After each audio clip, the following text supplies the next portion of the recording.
आज दही खाने का मन हो रहा है, एक कटोरी दही देगी? बहू ने कहा बाबूजी आज दही नहीं है।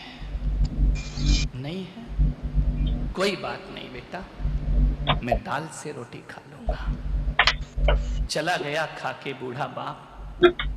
बेटा सुन रहा था।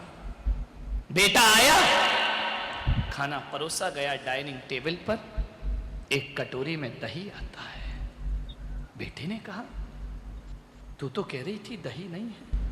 बोले इतना नहीं था, तुम खाओ मैं खाऊं, उनका क्या है?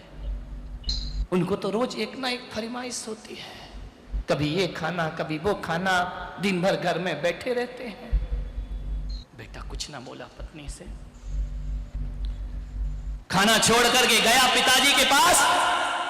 पिताजी 70 साल की उम्र हो गई आपकी और मैं चाहता हूं तुम शादी करो। बाप ने कहा पागल हो गया, इस उम्र में मैं शादी करूं?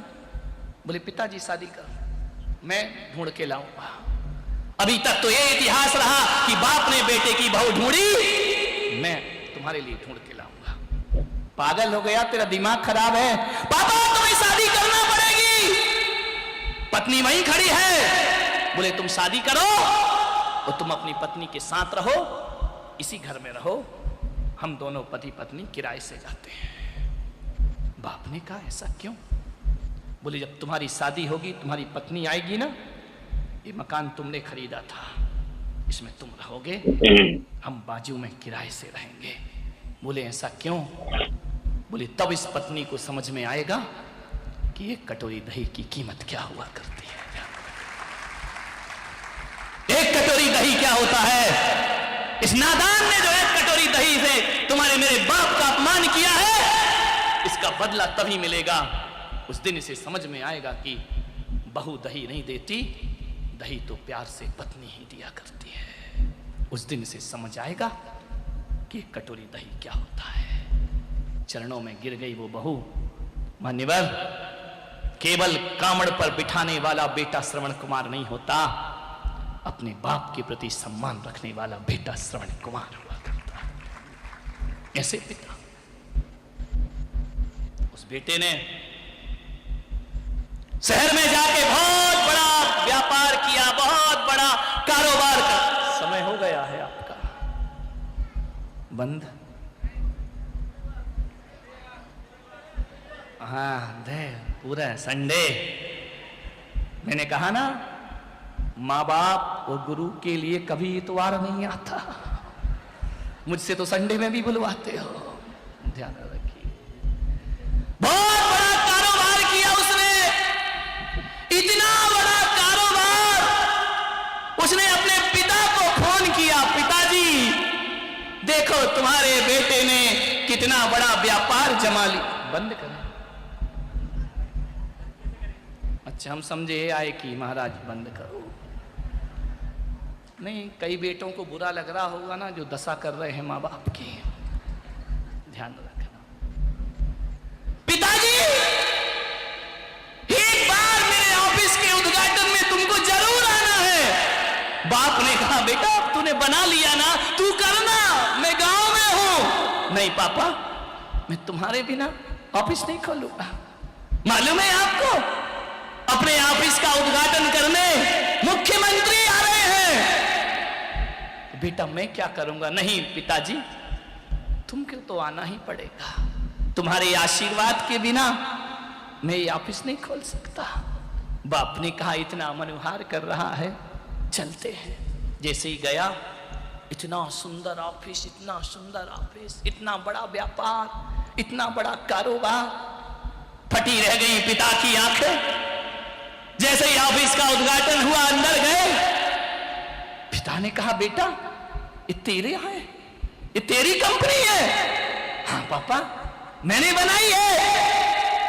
बहुत सुंदर। आंखें भर आई। एक बात ध्यान रखना, इस दुनिया में घूमने चले जाना, कामयाबी पर सही खुशी किसी को मिलती है तो केवल माँ बाप को मिला करती है।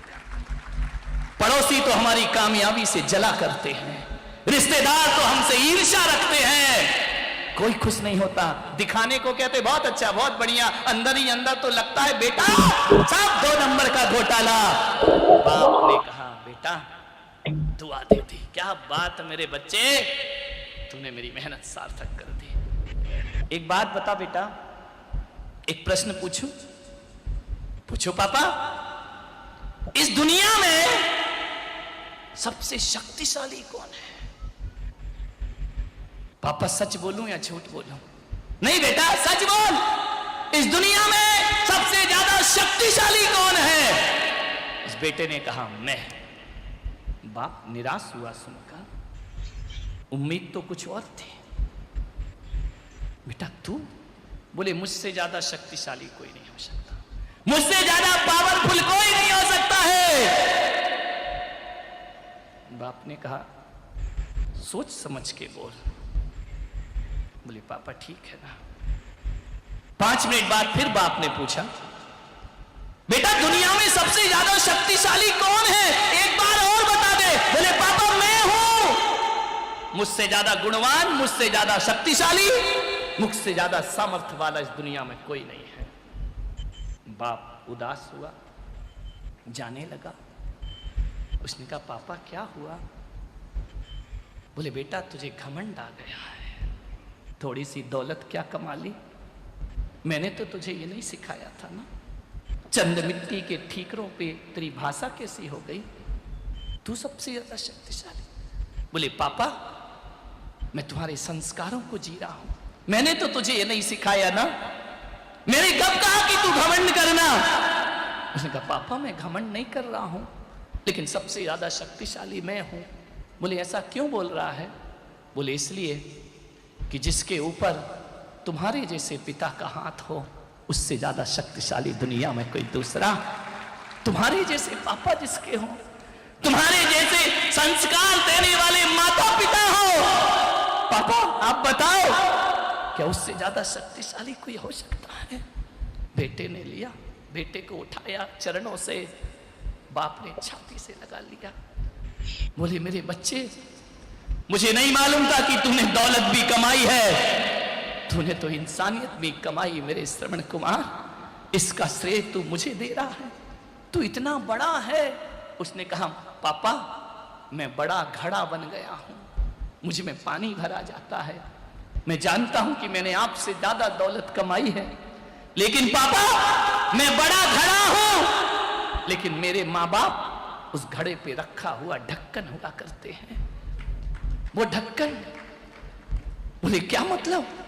बोले मैं कितना भी बड़ा घड़ा हूं और मेरे ऊपर यदि ढक्कन लगा है ना, तो आपने वो काम किया है आज मेरी इस कामयाबी में। यदि आप जैसा ढक्कन नहीं होता ना, तो जमाने की गंदगी मुझ में गिरती और ये घड़ा बेकार हो जाता, ये घड़े का पानी खराब हो जाता। आप ढक्कन बन के मुझे बचाते रहे, आप बुराइयों से मुझे बचाते रहे। अरे जिस घड़े में ढक्कन नहीं होता है, उस घड़े का पानी खराब हो जाता है, और जिसके ऊपर माँ बाप का आशीर्वाद नहीं होता, उसकी जिंदगी भी बर्बाद हो जाया करती। मान्यवर इतना सम्मान दे दो अपने माँ बाप को, एक बार ये बिछुड़ गए फिर दोबारा जिंदगी में मिलने वाले सारी दुनिया भी खोजने निकल जाए, जो चला गया वो दोबारा कभी मिलता? यार दूसरे मिल जाएंगे, रिश्तेदार 1000 बन जाएंगे, कोई दिक्कत नहीं है, नाते रिश्ते 1000 बन जाएंगे, माँ बाप दूसरा कहां से लेकर के आओगे? मान्यवर आप सोच रहे होंगे कि मुझे विशुद्ध आध्यात्मिक प्रवचन करना चाहिए, आप सोच रहे होंगे मुझे धर्म की गाथाएं बोलना चाहिए।